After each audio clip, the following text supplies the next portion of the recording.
Hello YouTube, and welcome back to another episode of Nerdwave Plays. So let's not waste any time and get right to it. Hope y'all are doing well. It is Monday evening here at about 8 p.m. Today is the 19th of April, and I am exhausted. Had a very busy weekend. Didn't get to sleep as much as I would have liked, and today at work was pretty crazy. Consistently busy all day. But on the positive note, the day went by really quickly too. And now I gotta come here and chill with some gaming, so always looking forward to that. So, last time where we left off, let's see, okay, so this is the only quest we have that's active right now, and it is a level 10 quest, but we've hit level 10, so we should be good to go there. Impact's been fully maxed out, so that should help. Should definitely be a big help. Now, let's see. I think we'll sell this cheap repeater. We'll keep the shotgun because we need a shotgun. Same with the SMG, although we can't use it yet. And the sniper rifles, well, we should probably sell one. So let's see. Well, based off this data, the dull sniper, more power. I mean, it does lose in accuracy, but the fire rate is almost double the what the Vladof is. But it does have one less round, and it only has 180% critical hit damage versus the 200% in the Vladof. And the zoom kind of sucks. It's only a 1x weapon zoom. The Vladof has a 1.8. Well, why don't we keep both for now, and I'll try both out, and then we'll see which one works best for me. Okay. You know what you need to know. So let's get to it. Now there's basically two approaches to Bonehead. You can sneak up to the back, or there's actually no, wait, that's the way out. So yeah, there's honestly, you know, it's not too difficult, and my normal MO is to hit him through the front, and then I use the there's like a little platform with the wall I use for cover. We should be fine.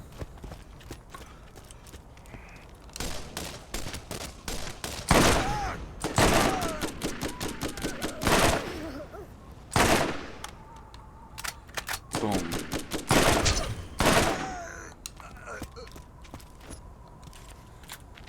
So aside from this, you know, I don't really play the game right now unless I'm recording.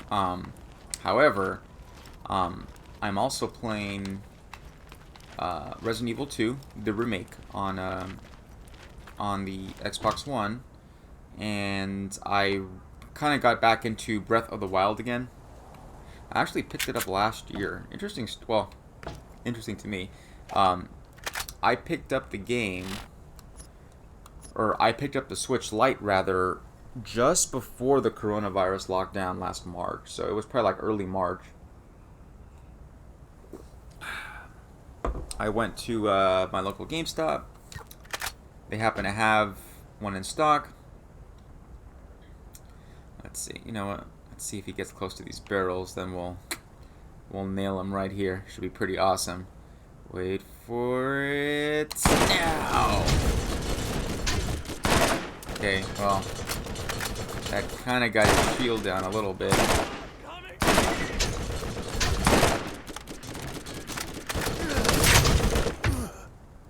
There we go. Off the turret. More DPS on that guy. We got him.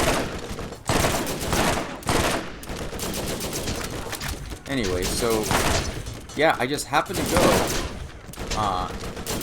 and Breath of the Wild was in stock, so I picked up a copy, started playing.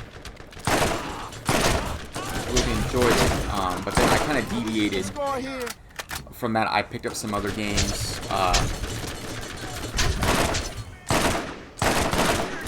Boom. Always go for the barrels, guys. Always go for the barrels. This one was a blue barrel, not a red barrel. Ooh, that was an explosive. Looked kind of like a propane tank. I sell propane and propane accessories. That's a horrible hand kill. I'm sorry. I don't think I do. Well, I do a few voices every once in a while. I think I got his laugh better. You know, the, well, not his laugh, but you know, like when he gets kind of shocked and kind of upset, he goes, "Go, Bobby."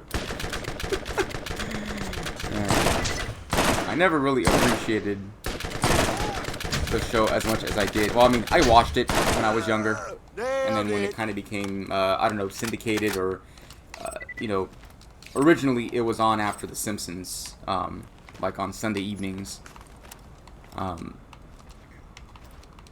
But then, you know, later as the show became more popular and, you know, more and more episodes came out, they started showing it in the afternoon as well. Like, I remember, like, it was like we would have like an episode of Simpsons and then an episode of King of the Hill and then another Simpsons episode and then, I don't know, some other show, something like that.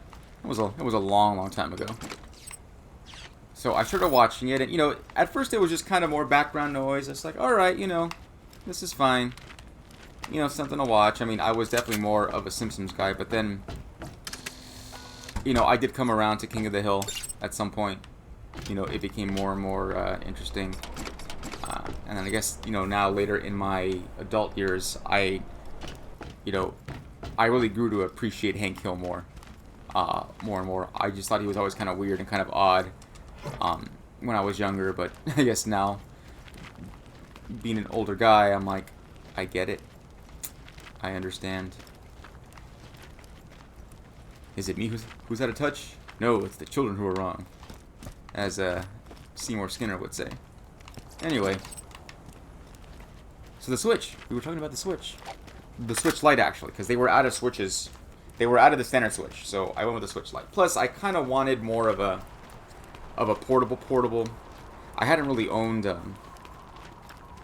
Let's see. So I owned a standard Game Boy, like back in the day, like an OG. You know, the light gray model. You know, that was my first portable.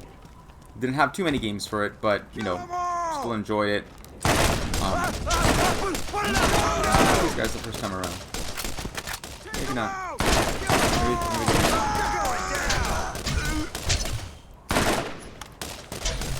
oh, we just got it.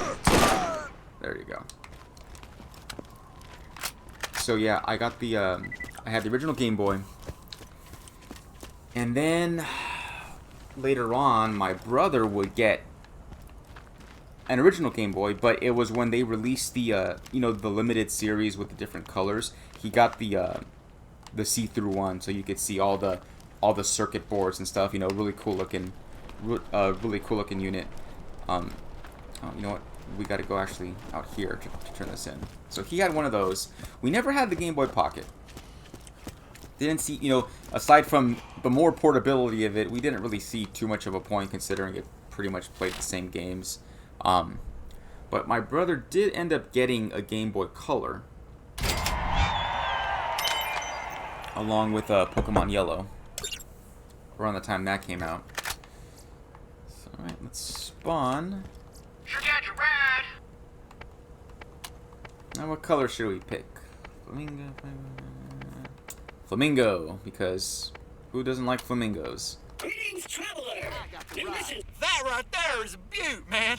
My runners ain't the prettiest. Has more of a rusty pink look, but you know what? Whatever, we'll take it. And be sure to hit the boost to know. Yeah, so he had one of those, and then I kind of stayed away from portables for a while.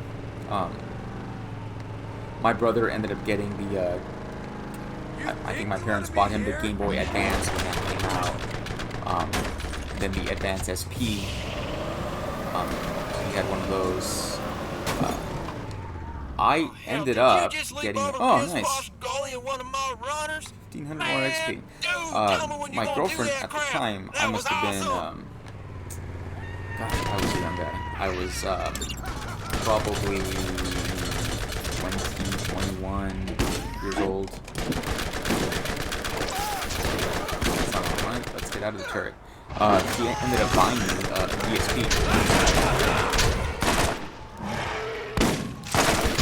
Which was, you know, pretty neat at the time.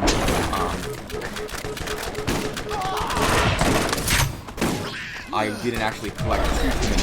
I think I only had like 3 games for it, 4 games. Like, I just never really got into it as much, even though, you know, I got the console for free, which was nice.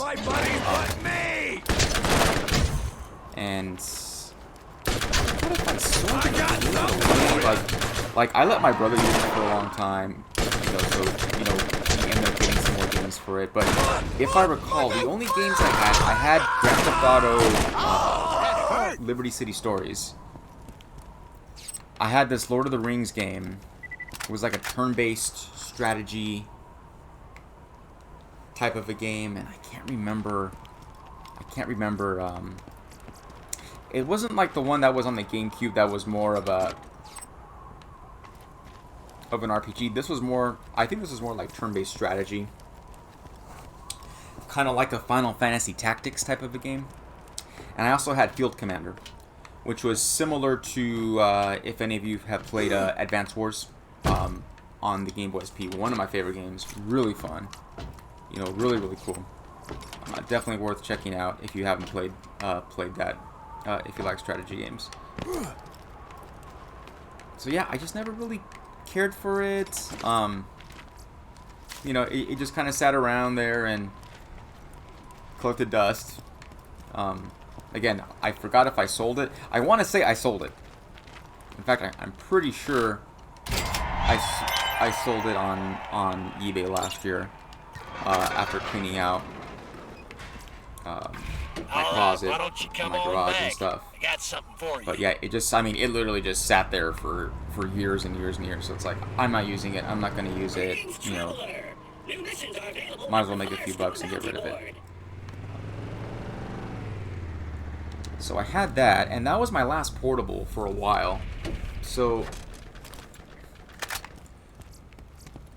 okay, now that we're back in town. Oh, we have more quests at the bounty board. You see when the bounty board light has kind of a, I wouldn't call that, it's sort of a greenish tint to it. Claptrap will also send you little messages to remind you, hey, you know, you have additional quests here, or wherever, whatever area you're in. So, some more quests, more XP. Oh, and we got our next skill point. So we got the bullet damage. Now,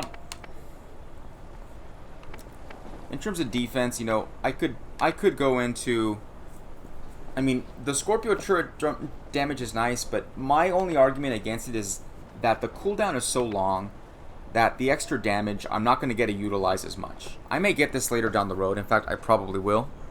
But for now, I want to focus, I want to pick out a defensive skill point. So we can do fitness for health, or we can do defense for the shield recharge speed. So I think I'm going to do the shield recharge speed first. And that's because, well, you know, they got to wear down your shields before they get to your health. So this can get me back into the fight a little bit quicker after the shields have been depleted. Let's gonna sell some. All these repeaters look like they're junk. Let's get rid of all of them. Now this is no contest, more than likely, but yeah, that bone shredder. I mean, it's a purple, so you know it's pretty rare. You know, so despite being level 3, I mean I think it's better than this level 13 white level submachine gun. Fire rates are identical. The bone shredder is more accurate by 7 points, and the damage, again, 5 points of damage, not huge, but also look at the clip size. You get 60 rounds out of the bone shredder, and 28 out of the patrol SMG. So more than double the clip size. That makes this decision pretty easy. So let's get rid of these repeaters. Let's get rid of you.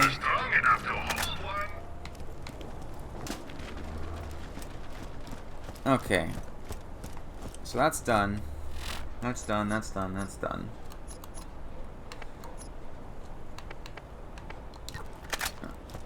We gotta talk to Zed. You'll find a fella named Shep near the crossroads on the way to the mine. Ooh, Sledge we got a killed storage- his entire storage family deck and built upgrade. a tent out of him. Tough luck. But that Shep is a good kid. Which is good I'd because we... Oh, this is for the weapon. I was thinking for some reason the space. So now we can put a third weapon into our shortcut keys. So we got an assault rifle, a combat rifle. We got a repeater. So assault rifles like medium range. Repeaters close range. Why don't we get the sniper rifle? I'll check this bad boy out, see how it Appreciate your works help. for us. Well, that should cover it, kid. Okay. So yeah, you know, kind of going back to the portable. I never had a good, you know, I kind of avoided portables for a while because it was like, you know, I just didn't want to spend the money on it. Who has done terrible things to the people of You know, Firestone. not enough to really, Do what you you know, must. I'd play with the Game Boy SP every so often, you know, just because of the backwards compatibility. Sniper rifle time. Boom. Yeah, that was pretty close, but it was pretty accurate. Oops.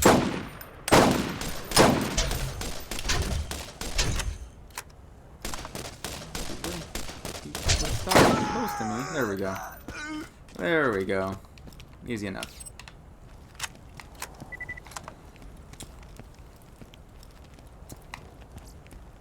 So yeah, and the Switch itself is pretty small, you know. I mean, obviously much bigger than, you know, my old Game Boys were. You know, this doesn't really fit in your pocket. So, you know, I originally, you know, was more geared toward the light, and I enjoyed it. I enjoyed using that. Had some games on there, and then one day my cat decides to knock it off where I was charging it, and it happened to land on top of the corner of my subwoofer when she knocked it down.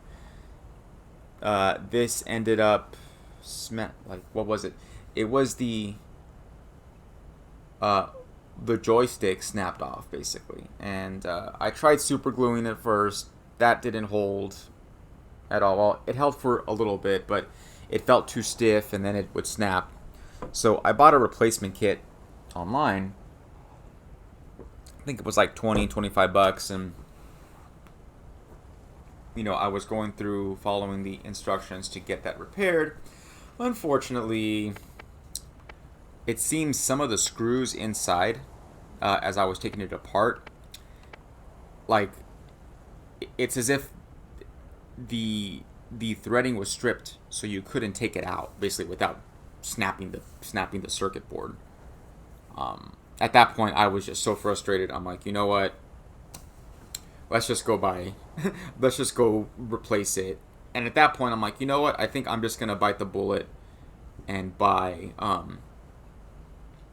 the standard Switch. So I only got about a year out of my Switch Lite, unfortunately. So disappointing, but I did like it. I mean, had it not broken, I probably wouldn't have gotten the standard Switch. I would have been happy with the Lite. But since I was gonna replace it anyway, I mean, it was an extra $50-$100, whatever it was, for the standard Switch. It was on back order when I wanted it, of course, but I pre-ordered it online, or reserved it online, and you know, it came earlier. I think it came over a week earlier than anticipated, which was a nice surprise. So, got my new Switch, set it up, and I've been enjoying it ever since. So yeah, I dove back into Breath of the Wild and that's been taking up some time too. In fact, yesterday I spent a great deal of my Sunday just, I mean, again, being so tired from the weekend, I kind of just, you know, chilled at home most of the day, and I got some serious game time in. You know, I'm not very far along in the game, actually. It's just I'm taking a lot of time to explore everything and kind of see how the, you know, kind of learning how the mechanics work, and yeah, it's just a lot of fun. I don't know, I guess it was kind of compared to like a Skyrim type game in terms of size and scope. But truth be told, I'm enjoying this more than Skyrim. Much more. I guess it's just more up my alley. Or maybe I'm a little biased. I don't consider myself a fanboy of any one of you know, the major you know, the big three, you know, your Microsoft, Sony, and Nintendo. I think all three deserve critiques one way or another. You know, particularly Nintendo does a lot with in regards to I guess how they were treating customers, or you know, customers and fans of the system for wanting to put YouTube videos up, showcasing their games, showing how much they love their games, and they wanted to, you know, I think they had some sort of copyright issues with them. It's like, you're getting free advertising. You know, free advertising, and, you know, from people who just love your system and love your game. So I honestly didn't see the big deal about that. But, you know, mega corporations, you know, they're going to do what they're going to do.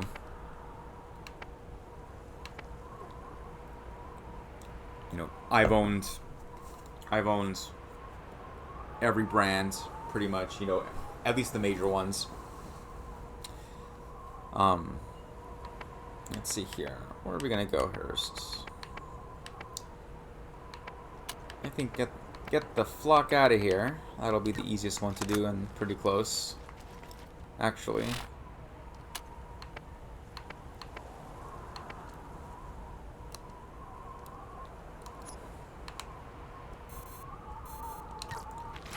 Yeah, we'll go down this way.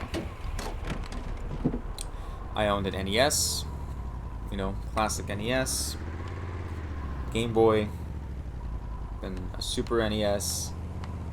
We never had the Virtual Boy. I thought it was really cool, you know, when that came out. I remember there was a demo at a KB toy store, and I was like, whoa, like, you know, this thing is, you know, 3D, and, you know, although I just find it strange that they market it as a portable when it clearly wasn't a portable system at all. I mean, that sucker was pretty big. I mean, small in terms of everything was kind of built into this, you know, headset, but a portable system, that's a stretch. That's a stretch.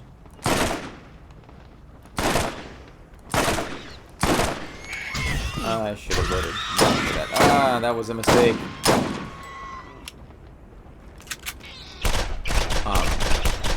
Yeah, I never had the Virtual Boy. We had the N64. Oh, you know what? Backtracking a little bit. We also had a Sega Genesis, but we got that from a family or a family friend. Kind of late in the life of the system. You know, it was probably like 94, 95 when we got it. And it was the first gen Sega Genesis, you know, the original. You know, they had a few kids, and, you know, those kids weren't really...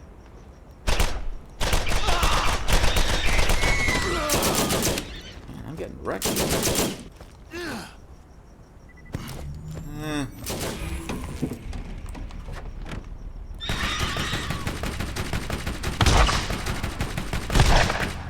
Whew. I guess we're being distracted. Yeah, so I never actually built up the library. Like, and I still remember this exactly. We had 3 games for it. We had Sonic the Hedgehog 2, Sonic the Hedgehog 3, and Aladdin. That's it. And I never bought any game. I think we ended up renting, we may have rented some Genesis games.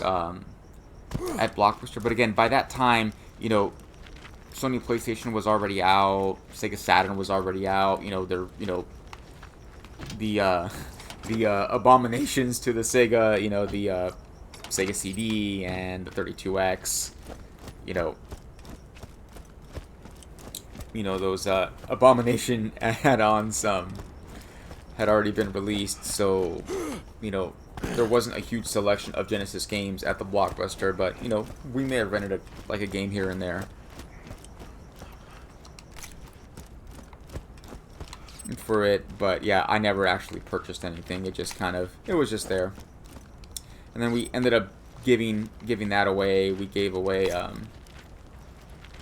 the NES and the SNES to another family friend. You know,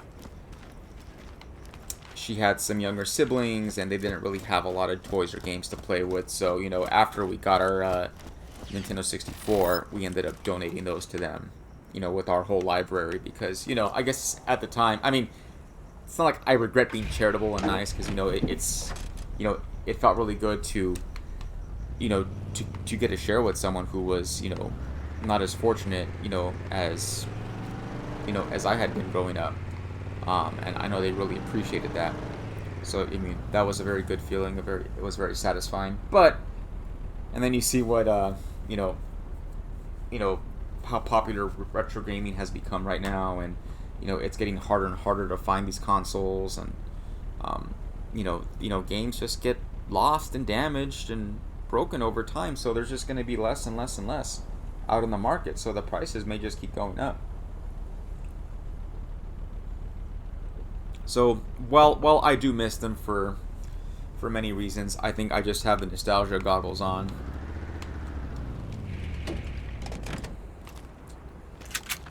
Let's see here.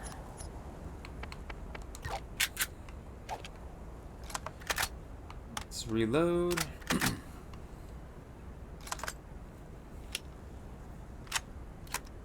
So yeah, we had the N64, and then we went to the GameCube. Well, we shortly later got the GameCube, and then after the GameCube, we pretty much grew up almost all Nintendo, you know. And I think I was around 16, 17 years old, and we ended up getting the PlayStation 2. So that was a big deal because it was our first Sony. We never had a PlayStation 1. I had some friends who had the PS1, and, you know, of course, there's this rivalry. Sony's better, Nintendo's better, Sega's better. You know, I played the Dreamcast. I like the Dreamcast. I don't recall ever getting to play the Sega Saturn though. Maybe just, you know, as a demo. You know, a demo at Toys R Us, or a demo, you know, at the Blockbuster.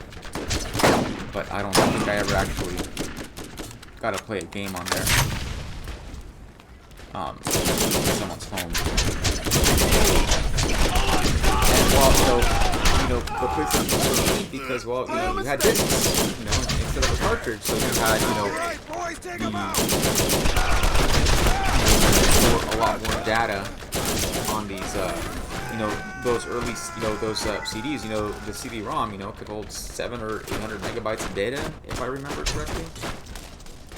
You know, a cartridge, much less, significantly less. So, you know, a lot of these could store actual video files, you know, actual live video or audio files. And I think it was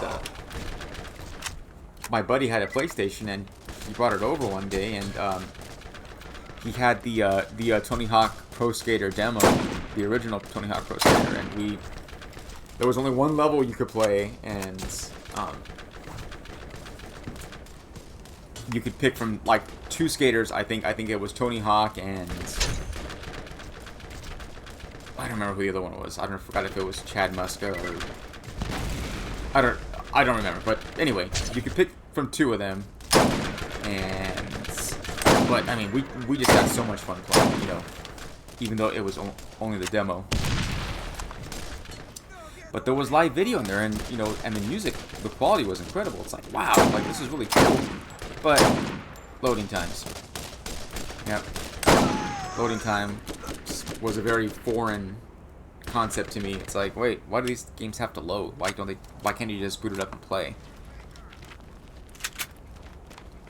So that was kind of weird. But I never really felt compelled to, you know, but you had those types who were more, they seem more interested in kind of the brand and the culture, because, you know, Nintendo was, you know, probably the more family-friendly, kid-friendly system for the most part. And, you know, it seems the PlayStation may have been more geared toward older kids, teenagers, or adults. You know, you certainly had more violent games.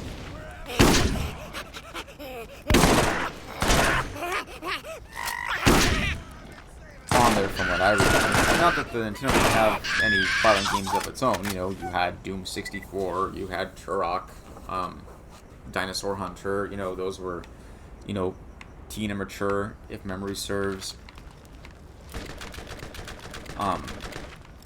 So it definitely had its fair share, but, you know, but in general, like, you know, the types of games on there, and, you know, they kind of, you know, the kids at school would kind of tease you. It's like, oh, you know, Nintendo's for babies, and it's for kids, you know, you should, you know, it's like, you know, Sony's for men. It's like, bro, you're a kid just like me, man. Like, I don't get it. I never understood that part of the rivalry. It's like, play what you're gonna play, and, like, seriously, who cares? Like, who cares? Like, if it's a good game, it's a good game, regardless of what system it's on. I was a huge fan of Mario. I mean, Mario Kart's an incredible game, and, like, I remember just getting shit for it, you know, saying, well, you should play, like, you know, Twisted Metal, or, you know, just a more mature racing game, more adult. It's just like, man, like, I don't get it. Like, I never really understood that mentality, the us versus them mentality. It's like, you know, just because you know, when you're a kid, you know, for the most part, you know, unless your parents were very, very wealthy, whether you got a Nintendo or you got a Sega or whatever it was, that system is what you were stuck with. You know, you had to. That's what you played. You know, that's what you had. So, you know, kind of fanboy. You know, a lot of people became sort of fanboys. You know, defending it. It's like, well, just because I happen to have this, it's the best. And you try to justify it or reason it in a certain way. You know, I think it's more just tribalism, and, you know, it's just nonsense to me. It just seems like a waste of time. It's like more so focusing on the differences of, well, I have this system, that console, and you have this, or instead of, you know, coming together to be unified, that you're both gamers, you both enjoy gaming. You know, you can share your gaming passion I was woken with up, someone, hoping I was having a reoccurring you know, with nightmare. someone who has similar interests, and that's great. 36 hours earlier today, relocating our campsite closer People to our get too dig focused site, on only to be ambushed by differences, local I think, and wildlife that's what hungry coming out of kind of hibernation. drives, you know, Half of my sort staff of was a eaten wedge alive or killed by skags. I survived by hiding under a colleague of in mine who between, was you know, being in between devoured on people, top in of me. between His name was different Carl. cultures and different groups and such. Emotions are dead. You always got to and I focus on the grieve for none of them. positive and focus on In point of fact, the only commonality, emotion common I felt ground. was that of joy. I felt joy because We're getting a bit too his chair philosophical was here, always so more comfortable. let's change gears.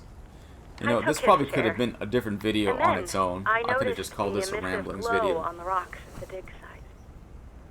And in fact, that just gave me another idea for a different series that we can do later on.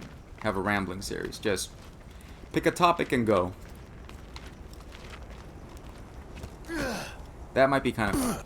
So I will look into that as well. Wow, so we've been here just working on, questing around. And I went off on a major tangent. So, anyway, let's get back on subject. Okay, so we finished. Get the flock out of here. This will be easy. This one, you just gotta run over enemies in your car. Easy peasy.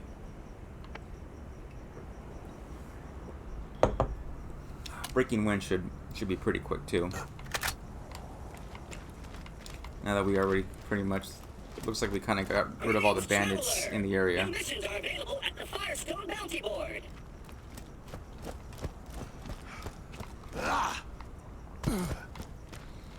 So yeah, good stuff. Good stuff.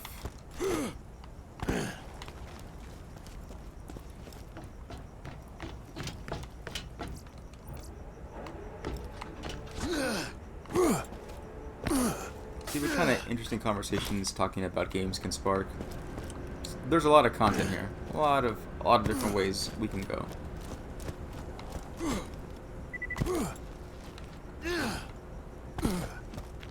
So yeah, PlayStation 2. And after that, after the PS2, you know, I liked the PS2. I really did. Just the controllers, gosh, the quality, like the build quality was horrendous on those controllers. I went through about 2 or 3 at least different ones, and they were all, these weren't aftermarket, you know, like I remember they had, like Mad Catz had their own controller, and you could buy, you know, kind of cheaper aftermarkets. These were original Sonys, brand new. You know, they weren't abused. You know, I did my best to, you know, to take care of them, to keep them clean, you know, to keep them, you know, didn't throw them at wall, you know, didn't throw them at walls when I got mad, you know, no rage quits like that. And yeah, it's sort of the rubber casings that would fit over the thumbsticks. Those would always just fall off and rip off at some point. Yes, they were just poorly built. They were junk. They were junk. And then sometimes they would just stop working. You know, like all the pins appeared to be in place. Sometimes I'd have one that would intermittently stop working. It seemed some days it worked fine, and other days it was just not very responsive. So yeah, I wasn't terribly impressed with Sony after owning a PlayStation 2. Love the games, you know. The game section was great, you know. The first 2 games that we had on there were we had Grand Theft Auto Vice City and Kingdom Hearts were the first 2 that I owned on there, and you know, had a nice decent selection of games I built over the years. I think a lot of the games I sold or traded in at some point. I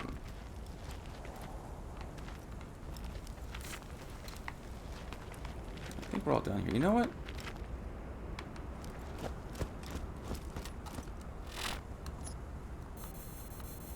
We'll just run out this way.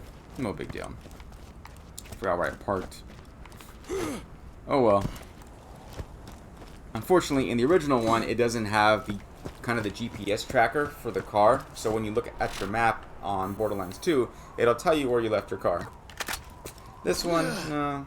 You forget where you put it. You have to make your way back to the spawn point to either teleport to the vehicle or to spawn a new one. So, no big deal.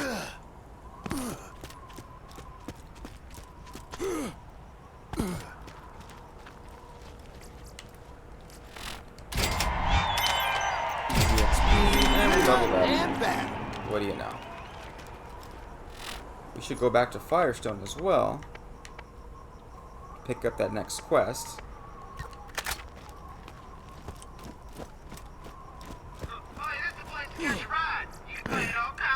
So let's just spawn it here. So we don't have to backtrack.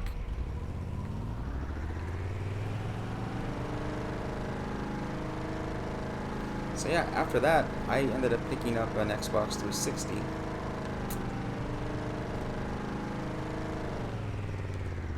Loved it. You know, I already had a friend who had it, so I'd already play there. Never owned the original Xbox.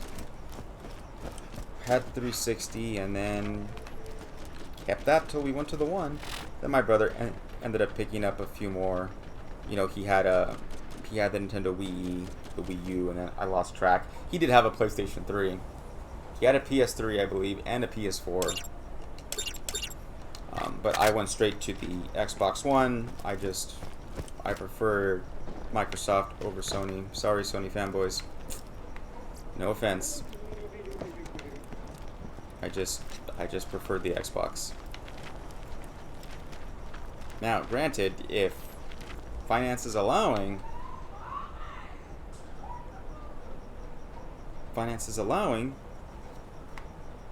I'd consider another one. I mean, mostly for I was a huge fan of the Gran Turismo series, and I still prefer Gran Turismo to Forza. Forza's good. I like the Forza series, but man, Gran Turismo 4, awesome game.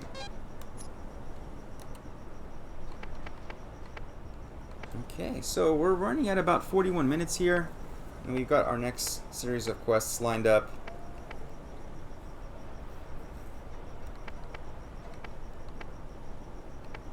So we'll probably finish up a couple of these on our next go around. I think this is a good pause point. What do you need? But before we go,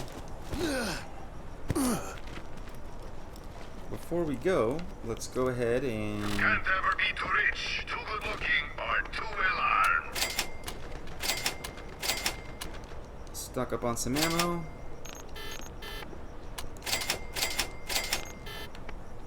And let's see. Yeah, might as well pick up some revolver ammo. Might as well. SMG, that's maxed out. Sniper ammo. Cool.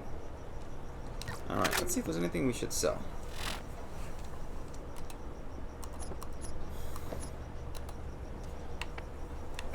Yeah, see, this type of combat rifle, I just don't understand. I mean, it does a good chunk of damage per shot, but a 6-round clip? Come on. Not happening. We're gonna keep this one just because it has the incendiary effect, although it only has a 1x chance on there, so the next time we get a better one, hopefully we could find one with a more chance to ignite. That would be ideal.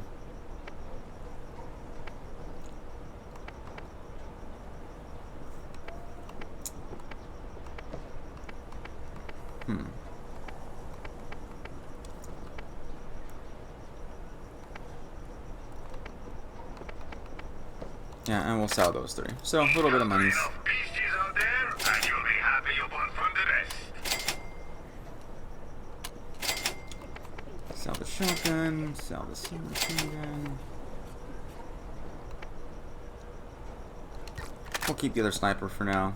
Maybe I'll change my mind later. Cheap, reliable, lightweight, and That's a nice incredibly shotgun in the fast blue. reload speeds. But TDR 2,500 makes bucks, an that's a little steep. easy-to-use gun. Little steep.